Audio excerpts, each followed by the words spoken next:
Right, welcome as everyone is coming in. Thank you all for joining us today. I am Stephanie Rao, Executive Director for the National Council on Public History. NCPH is a membership association dedicated to helping public historians put history to work in the world. Thank you for joining us today for Fences of War, Spatial Boundaries and Microhistories of World War II. Today's presentation is part 3 of a 4-part series exploring scholarship related to the World War II home front, facilitated as part of the National Park Service's World War II Heritage City program work.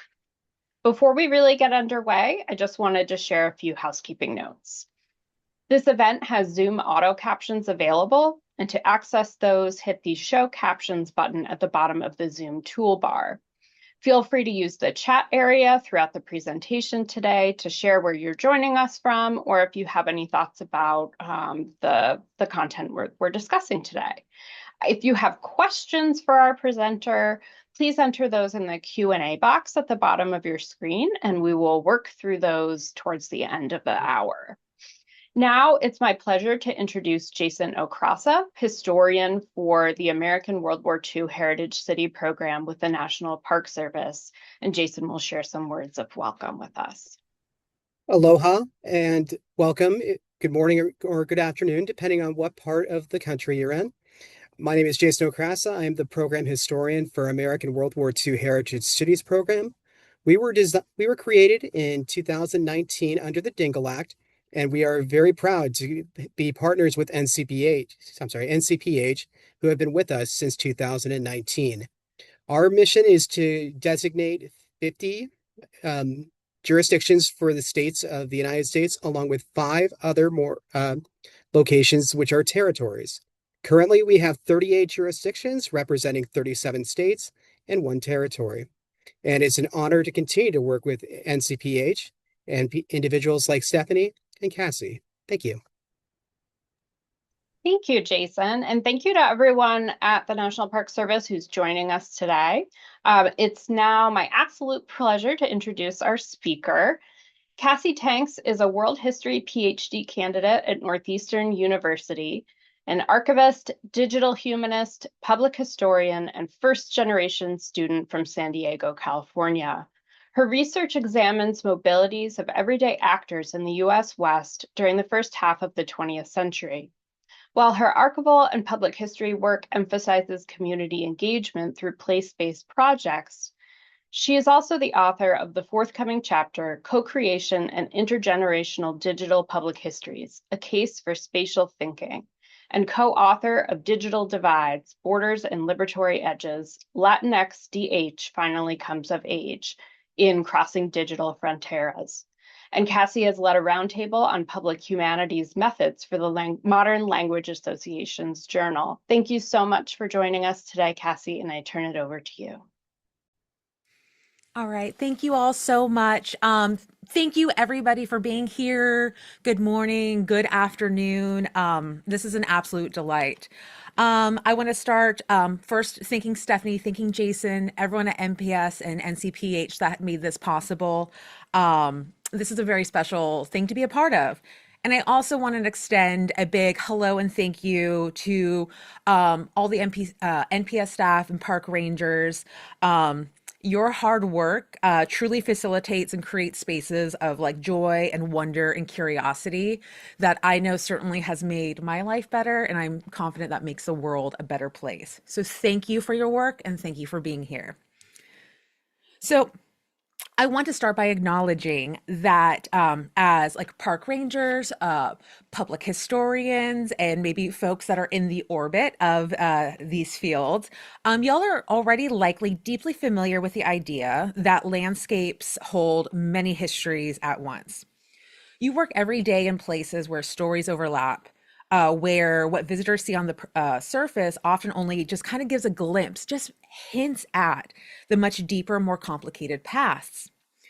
Today, I want to invite you to think about World War II on the home front, not as a discrete moment in time, but as something that unfolded and is continuing to unfold across lived landscapes. One of the guiding ideas through this talk comes from the reminder that the origins of wartime infrastructures stretch back in time and that their afterlives stretch forward. World War II did not create containment, surveillance, or exclusion. Instead, it intensified, formalized, and expanded systems that already existed, and those systems have continued long after the war officially ended. So, with that in mind, the way that I approach history and this history is through something that seems really simple, and that is fences. But it's not just as fences as physical objects, but that certainly matters a great deal. But fences as systems of power, as lived experiences, and as ways of organizing space, people, and belonging. By following fences across time and place, we can uncover how World War II reshaped everyday life on the home front and how those changes still shape the landscapes many of us interpret today. So before we get into this, I wanted to share with you a little bit how fences not only got me thinking about this topic specifically, but got me interested in pursuing history and public history generally. So as you can see from this little video that is playing on screen, if you are familiar, that is a view of 32nd Street and the Coronado Bridge in San Diego, crossing over to the North Station Naval Air Station. I did not grow up here. I grew up just a few minutes away, and this is where I would go to grab the best tacos in town. This is where you go to have delicious coffee at Ryan Brothers. You would go for walks here. And as a San Diegan, I didn't think much about the fences that divided me from the military bases and spaces, from myself and the contractors. These were just a matter of life. And this view is perhaps the iconic image that people think of when they think of World War II. It is the kiss, and then in the background is the USS Midway. Again, as a kid in San Diego, I walk this Embarcadero all the time. I remember, as a teen and young adult, standing in front of that same statue, taking pictures. So many field trips to the USS Midway. I've climbed up, down, and around, and I've huffed and puffed, traveling, through the ship behind a 75 plus old docent giving a tour who was scrabbling up and down there in ways that I never saw. It just was a part of my life. So with that in mind, and the layers of fences in military history in places like San Diego, but certainly not confined to San Diego, again, I want to invite you to remember that although we are talking about the World War II home front, this really is about kind of challenging this linear idea of history and understanding that these big events in history like World War II stretch back in time and extend forward. So here are some of the fences in places like San Diego that are common, often go unthought about, but that reveal a deeply layered, overlapping, and interconnected history around World War II. It is the fence along the US-Mexico border. It is looking at the remnants of these internment camps. It is fences around bases. This one right here is Breakers Beach in Coronado. As a young person, we used to go to Coronado with my friends. We would sit on the civilian side, and as young people do, they're going to enjoy watching buds trainees on the other side. This was just the fact of life. But these things materially shaped my experience and also connect me across time to people that experience San Diego in many different ways, which is what, again, got me interested in this subject specifically, but also becoming a public historian generally. So when I say fences, I'm talking about three overlapping and interrelated forms, which are intricately tied to the goals of this talk, which are first, to see World War II landscapes differently, to understand that fences are much more than physical barriers, and most importantly and dear to my heart, small personal stories deepen public history and our understanding of place. It is through this fence framework that we can achieve this. So the overlapping fences I'm talking about are three that are deeply interrelated. The first, of course, are literal fences, barbed wire, base perimeters, both domestic and abroad, internment boundaries, controlled zones. These fences appear in photographs, maps, ruins, and they're often what visitors expect when they think about military installations, incarceration camps. But fences also operate symbolically. These symbolic fences are organized around class and labor status, around citizenship, around community and cultural background. And it creates an idea of who is in and who is not. These symbolic fences, unlike the literal fences, don't always leave physical traces, but they are no less real in their effects on people's lives and the organization of the world. Finally, there are administrative fences. The paperwork, the policies, and bureaucratic systems that regulate movement, housing, employment, education, and access to resources. This can include permits, identification cards, surveillance records, executive orders, and regulations. One of the most important things to understand is that these fences do not operate separately. They overlap, reinforce one another, and shift over time. A literal fence is almost always supported by administrative paperwork and symbolic ideas about who should be contained or controlled. For public historians, and especially for our wonderful park rangers, this framework helps us move beyond single site interpretation and toward an understanding about how power operates across landscapes. So, this brings to mind two important questions that I feel a fences framework is really adept at answering. And that is, first, if two people who were part of the same war effort returned to the same place in 1945 and after, are they really returning to the same space? Did they experience it the same way? Or did they have fences that they had to navigate, seen and unseen? And the second question is, if we think of history and lived experience as being layered like geography and geology, instead of being linear as it's often presented, what surprising connections and afterlives can emerge from that? World War II is often remembered through decisive battles, victory celebrations, and moments of national unity.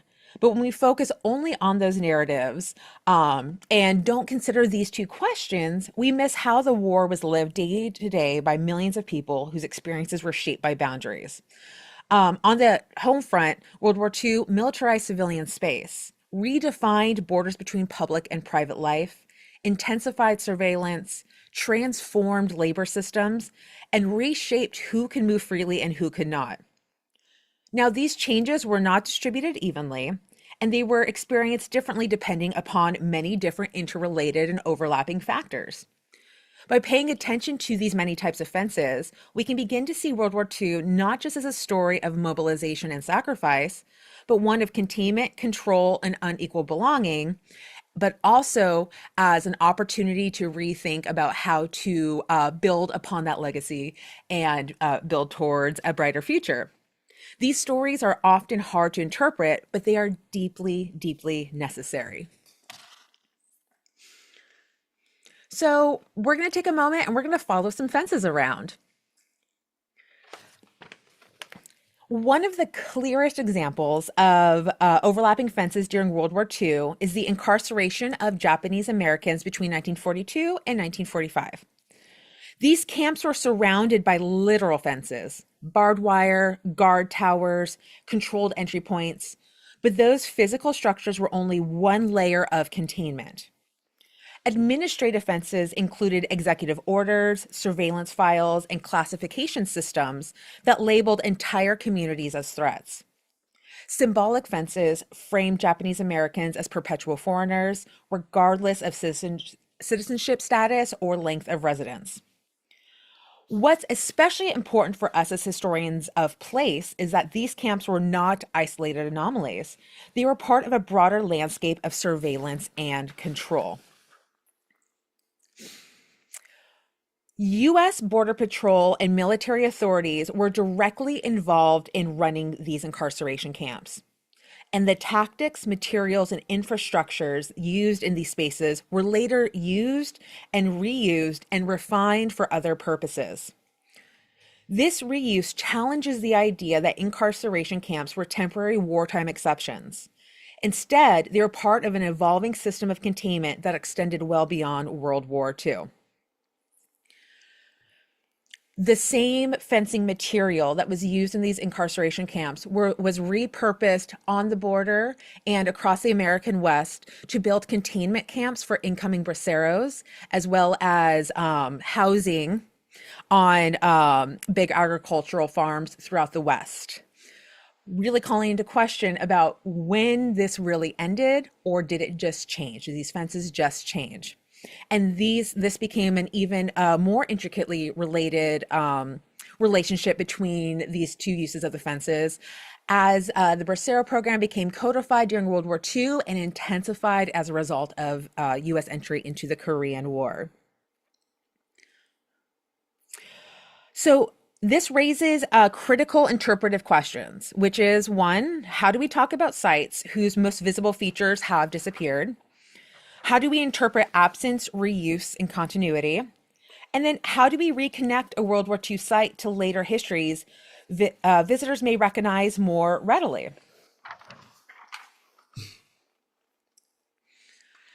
Which brings to another way to approach a fence. To fully understand the World War II fences, we also need to make sure that we look earlier. Along the US-Mexico border, in my home region, in my hometown, military and carceral infrastructures existed well before World War II. During the Magonista Revolt in 1911, U.S. Army-run prisoner camps were established along the California-Baja California border to hold captured revolutionaries. These early camps relied on many of the same practices we see later during World War II. Detention without due process, military enforcement of civilian populations, and use of fences to control movement and suppress political activity. By the time World War II began, these borderlands were already deeply militarized. The war intensified systems that were already in place rather than creating them anew. This long view is especially useful for interpreters in border regions. It allows interpretation to move beyond a single conflict and instead highlight how landscapes are shaped by repeated cycles of power, resistance, and control.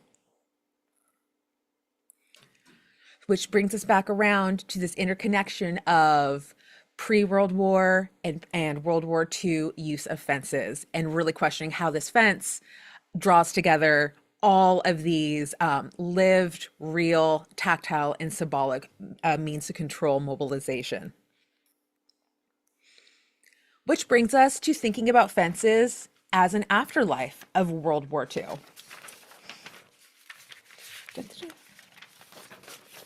Excuse me. So this brings us here to the Bracero program. The Bracero program was officially run between 1942 and 1946. It is actually a response to existing labor contracts and forms of coercion that have long been practiced in the American West and in the U.S. borderlands. So as stated before, the literal architecture and infrastructure of these Bracero holding cells, these holding fences, were directly drawn from the incarceration camps. And they also brought with them the administrative, carceral, and other surveilling practices that were developed and refined during that internment period. So if we dig down more granular to the person level, the microhistory level, these fences take on even more weight beyond just having to be pieces of the same infrastructure being used for similar purposes. We can get an understanding of their role in shaping lived experiences and mobilities, and also give a great glimpse into the bureaucratic and symbolic fences that actually support and perhaps last longer than the literal fences. This moment of recognition that can occur when we look at fences this way across nationality, legal status, cultural group, identification, reveals how fences connect lives across time, and it shows how shared experiences of containment can create unexpected solidarities. For interpretation, this kind of story is incredibly powerful, and it moves us away from abstract policy discussions and towards lived experiences. It can help visitors, students, and people and everybody understand that these were not separate histories, but overlapping ones unfolding at the same time. And the person to best explain that is a gentleman who gave an interview named Rigoberto Perez Garcia. Mr. Rigoberto was a former bracero who did an oral history with the Bracero Archive Project. And he shared his experience within those fences that were also used during World War II. He said in his testimonial, they would send groups of 200 people, as naked as we came into the world, into a big room about 60 feet square. Then men would come in masks with tanks on their backs, and they'd fumigate us from top to bottom because supposedly we were flea-ridden, germ-ridden. No matter what, they just did it. Mr. Rigoberto goes on, though, to say a special connection that he had with World War II and the Japanese internment beyond just the shared infrastructure. He says later in this interview, the last time I came as a bracero, I was in San Diego. There, I worked for a Japanese grower named Suzuki, a good man. During the war, they had put him into one of the camps. He talked a lot about it. He told us, I know what your life is like because we live that way too in concentration camps. They watched over us with rifles. So he got papers for all of us. He fixed us up and told us to come work with him. He goes on to say, that was the last contract I worked. I'm not going to spend too much time on this, but that interrelated story of Rigoberto and this man named Mr. Suzuki, once we zoom out and kind of take this like fence framework to understand their story, suddenly takes us from Japan to Coahuila, all around the American West. And it's these interconnected stories through space and time that I am spending a lot of work on now and for my dissertation, but we don't need to talk about that. So we've looked at literal fences and we've looked at some of their role in shaping these symbolic and cultural fences. So now I think it's an appropriate time to consider these structural fences around the ones that we have already discussed. A major one is Executive Order 8802. Now, this was supposed to prohibit discrimination in the defense industry and federal government. But we have to wonder, and looking back upon people's lived experiences, was this really just a shifting of the fence of who belonged, who could go and move where, and was it a way to kind of bury and obfuscate this fence? Because in practice, as we have robust knowledge of, and that my colleague and wonderful speaker, Tim Campbell, will probably speak about on Friday, that is not at all what was experienced on the ground. But then it is ironic to think about this alleged dismantling of fences through 8802, and then on the heels of that came the decree for Japanese incarceration. Fences are powerful, and they were used not just because of their ability to contain, but to ability to shape the socio-cultural and political space through that act of containment. And then within this, the complication of fences, we get a formalization of the Bracero program in 1942, an agreement between U.S. labor and Mexican labor consulates. Now, through the agreement of the formalization of the Bracero program, Many of the abuses experienced by migrant field workers and laborers through the late 19th into the 20th century were supposed to be mitigated, and a legal fence was supposed to be set up that nobody would suffer any discrimination. And this is specifically quotes 8802. So borrowing this administrative structural fence to, again, erect another fence around the braceros. But as we all know, and that you probably have an idea of, it did not work out that simply. In part because capital and big agricultural's relationship with fences shifted depending upon the needs of the growers. There are numerous letters in the archive of growers writing to California government and federal government begging for more bracero work. And there was actually a lot of pushback against the border patrol policing of the border because they enjoyed the permeability of it. That helped increase their revenue. So when suddenly the fence on the border became more real, more enforced, that did not serve what they wanted it to do. So it gets very complicated very quickly. Which brings us to the 1948 Executive Order 9981.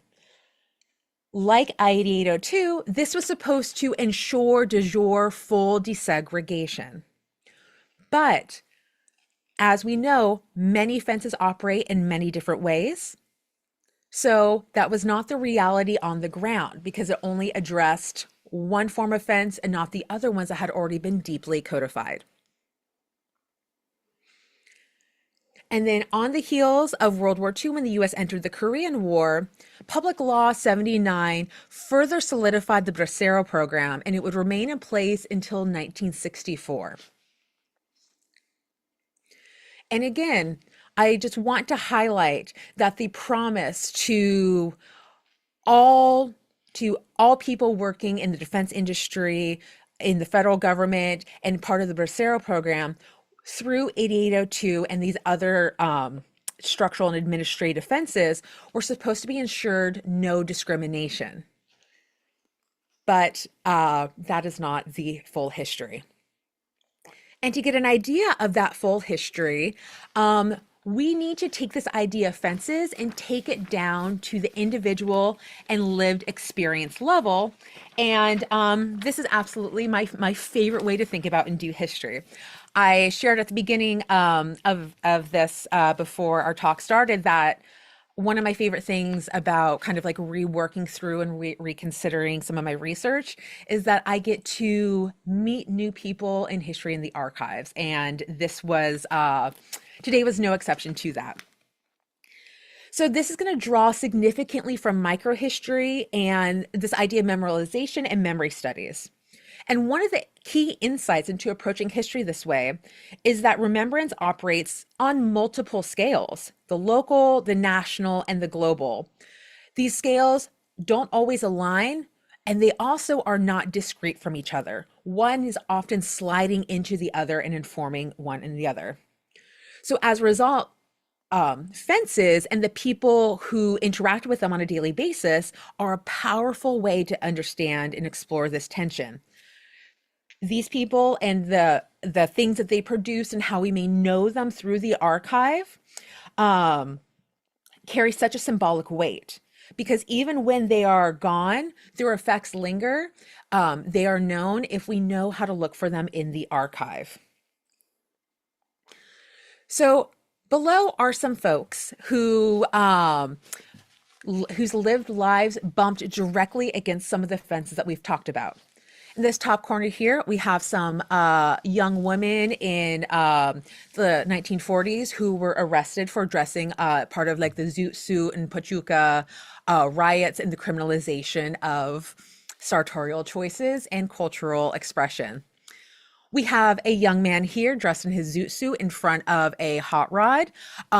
Two things, hot rodding, drag racing, and, Chicano style that are intricately related to World War II if we think through fences. Below here, we have an image of Cesar Chavez, fresh out of boot camp when he was for the Navy, when he was, excuse me, leaving to go to Guam from San Diego. He, having spent his childhood navigating these many types of fences that we've already discussed, as a child to migrant field workers and who often worked in the field himself, enlisted in the Navy and wanted to be part of the war effort, although he went to boot camp just as World War II is ending, because he wanted to escape the fences that he saw were containing his family and his people. He wanted to challenge them. Here is Lieutenant Colonel Red Cloud. He did serve in the Korean War, but again, goes on to symbolize the many different roles that people have with fences.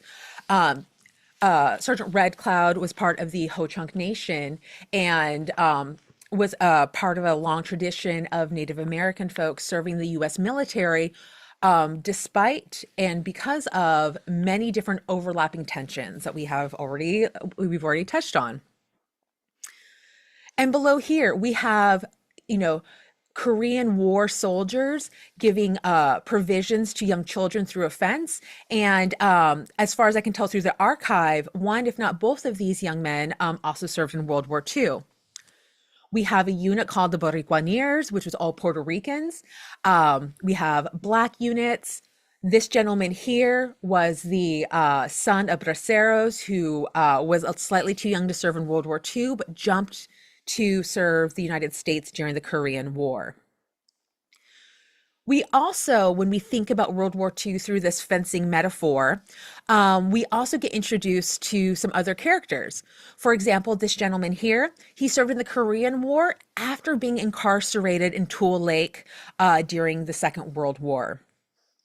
Dolores Huerta, although she did not directly participate in the World War II effort, she collected cans and worked to do recycling and started teaching because of what she saw during World War II and the Korean War. And finally, part of the afterlives involve who gets to become citizens or not. Featured here are some folks in like a little Manila part of San Diego, Filipinos, Filipino Americans, many of whom were promised full United States citizenship for their service in World War II, only to then be denied it.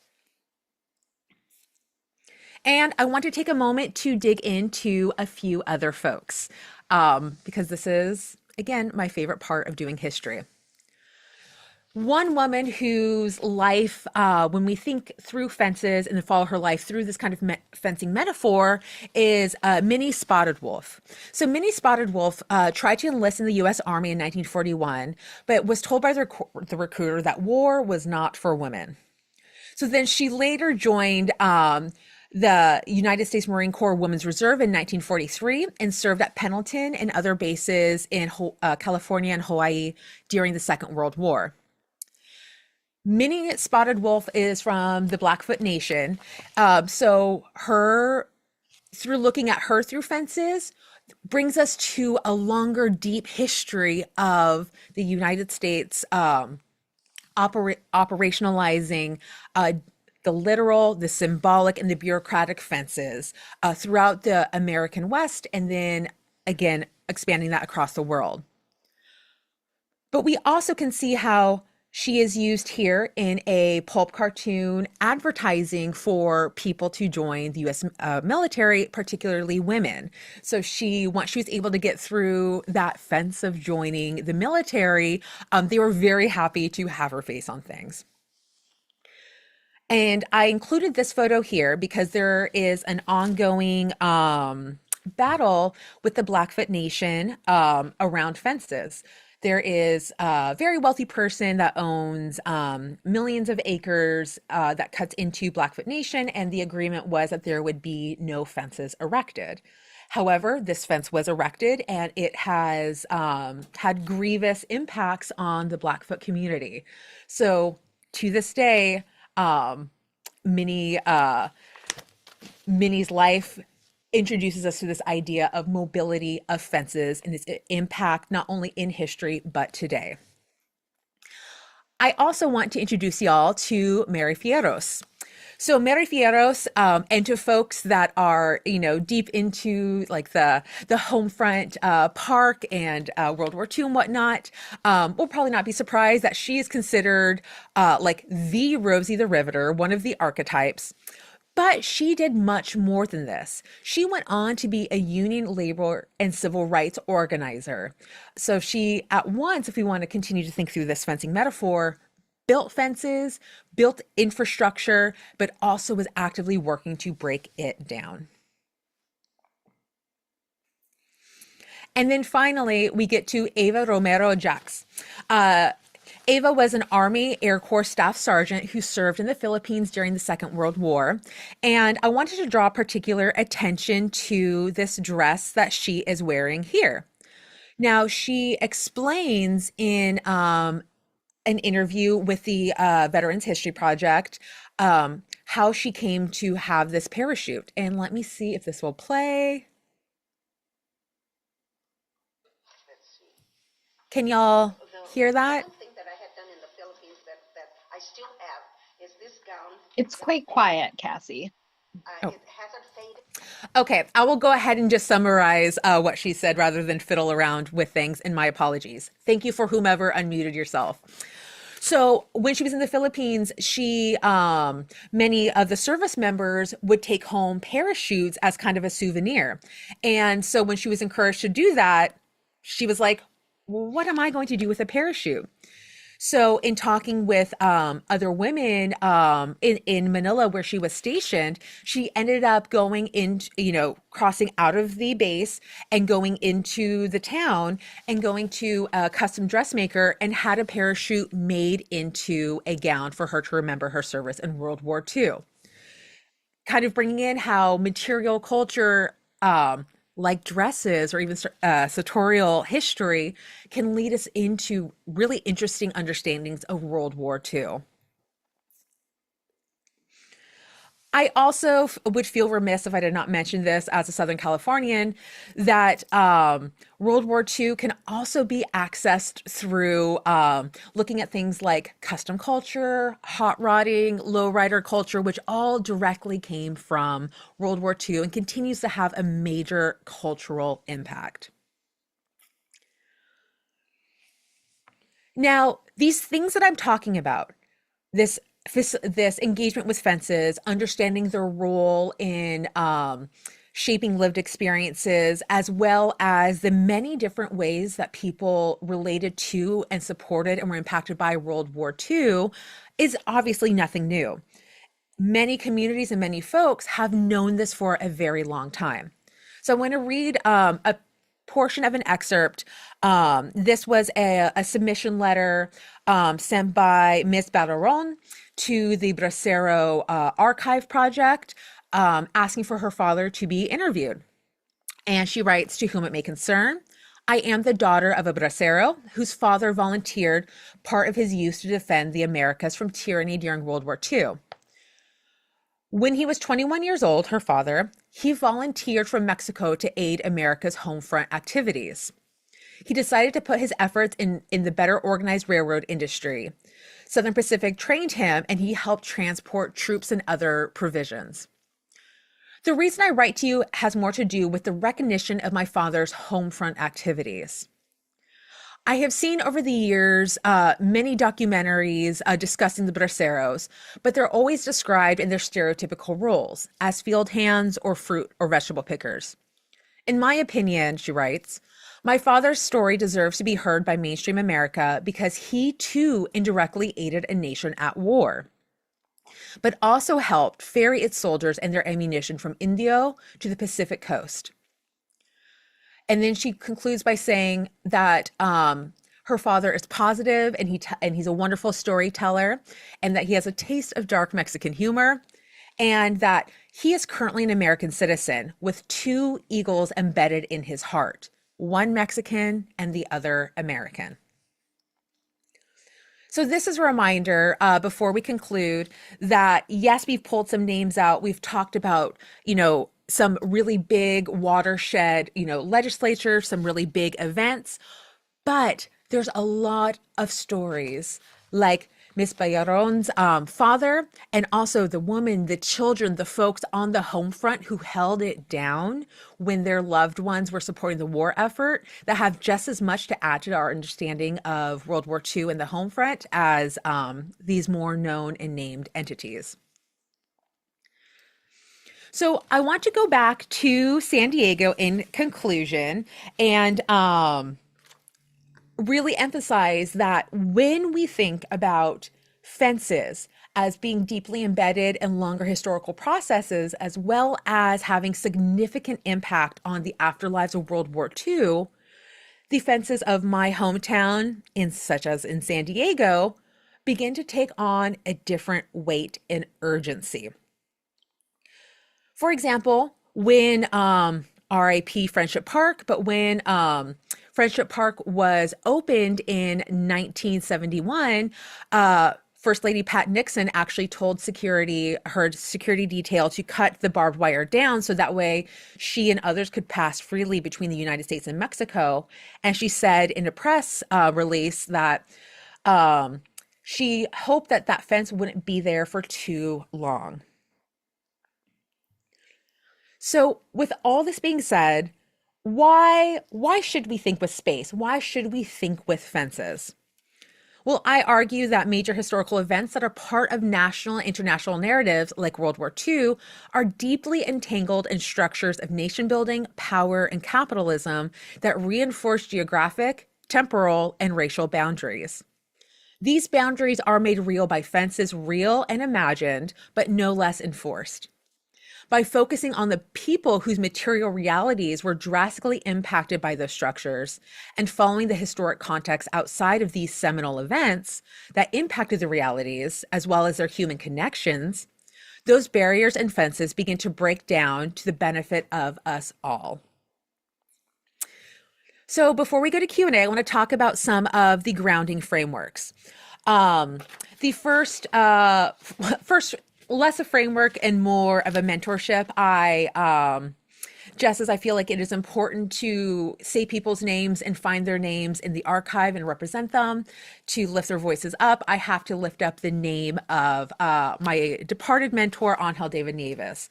Angel David Nieves was a scholar of space, particularly in apartheid South Africa, but I worked with him for many years thinking through spatial organization. He was a dedicated public humanist, a dedicated public historian, and truly, had I not met him when I transferred from community college to San Diego State, I don't know if I would be here talking with you fine folks. I additionally want to talk about the importance of multidisciplinary, what I call like remix scholarship on this approach and on the work that I've talked about with you today. This type of scholarship emphasizes the importance of materiality and lived experience and the human capacity to forge unique geographies to better uplift agency. More complete understandings of space, place, and history are critical parts of building a better world, and scholars like Ikoba, Miles, Cotera, and Lito Hernandez have been formative in that for me. Another framework that I've been working with, and I would encourage you to as well, is this understanding that modes of remembrance are intricately intertwined within various scales, from the hyperlocal to the global, in which they are constructed, and that they often slip and slide together. And finally, I want to emphasize again that local and micro histories are incredibly important, because they can be used to question the trajectory of the often uncritically assumed meta-narratives. Micro methods can serve as a potent reminder that localities flourish both because of and in spite of the connections and events that shaped the world. With that being said, I extend incredible appreciation, gratitude to everyone who organized this series and gave me the opportunity. I'm sure, especially the parks folks, hear this a lot. Going to national parks was the highlight of my childhood and continues to be the highlight of my life. So thank you all very, very much, and I look forward to discussing this with you. Thank you. Thank you so much for that fantastic presentation. I really enjoyed all of the visuals that you shared. Um, I want to start by sharing a comment that an attendee shared, just because I think it's nice to read them out for the record. Um, uh, a participant wrote in, "Thank you for talking about the Bracero program. I had only heard my father's memories as a child transient worker in economic competition with the program." It's very interesting. Thank you for Um, sharing that. yeah. And our first question comes from Michael Binder, who asks, "Did German and Italian POWs in the US get better treatment than migratory Mexican workers?" Um, I did not include it with this. Excellent question. Thank you so much. But there is some archival documentation, at least in like the Central Valley, when I was kind of coming in this through like the Bracero lens, that there was incredible tension because the POWs were treated better, received better meals, had better work shifts. So that certainly was something. I would imagine that there's probably a lot of really interesting tension, maybe some unexpected solidarity that formed in those interactions outside of my scope of expertise, but you've raised a fascinating question. And an excellent topic for future research for someone. And just a reminder that if folks have other questions, you can pop those in the Q&A feature on Zoom, or you can add them into the chat as well. Our next question comes from Nicole Martin, and Nicole writes, "I appreciate your focus on continuity of space and de-emphasizing linear history. I think this is such a powerful way of thinking about Japanese incarceration spaces, which you mentioned share a history with the Bracero program and immigration control and incarceration. These spaces also link to Native history, as sometimes they were placed on Native lands or reservations, or the buildings were later reused by the Bureau of Indian Affairs. I'm wondering if you came across this history much in your research, or I'd love to hear your thoughts about how Native history shapes your thinking with or framework of fences." Nicole, another fantastic question. Thank you very, very much. So to address this in a few different ways, the interrelationship between the Japanese incarceration, Bracero, and then the reservation system and Native American spaces is I will admit I have not deeply specifically dug into that, but it is deeply complicated because we are now kind of tiptoeing into, we're not tiptoeing, we are diving into a history of imperialism through the 19th century and like thinking of these spaces as being international conflicts with the expanding nationhood of like the US, and then weaponizing and militarizing those spaces for the continued project of nation building.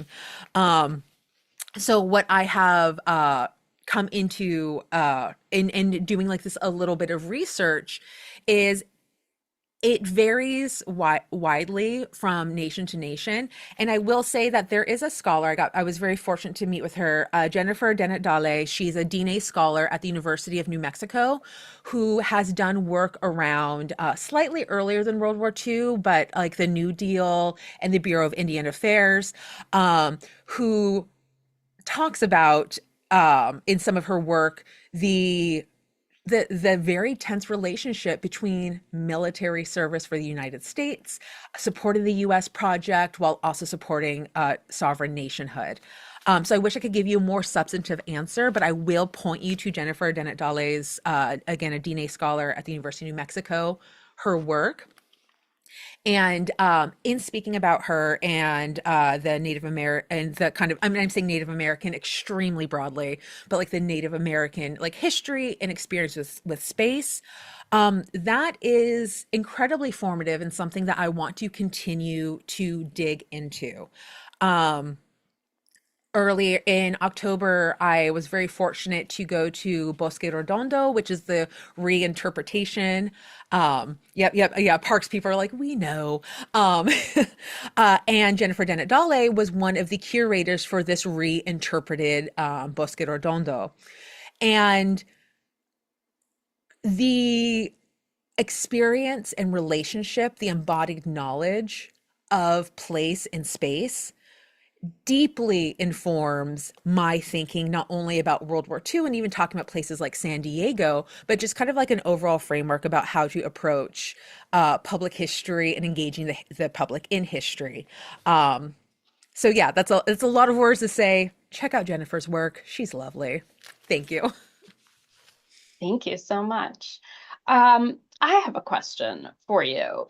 In thinking about the Park Service as a place that is focused on sort of place-based education and interpretation, I'm wondering if you've ever seen literal fences interpreted at historic sites, and whether you have or haven't, what would need to be considered? Because I would imagine that there would be the potential for sort of sparking a really deep emotional response and connection with how fences make us feel. But I could also think that that might bring on unintentional, re-traumatization for populations that have direct ties to the history of fences, especially when we think about, fences that are designed to, keep people in ways that are, not purely kind. Ooh, big question, and something that I like all of you have been thinking through with a different kind of urgency and weight as of late.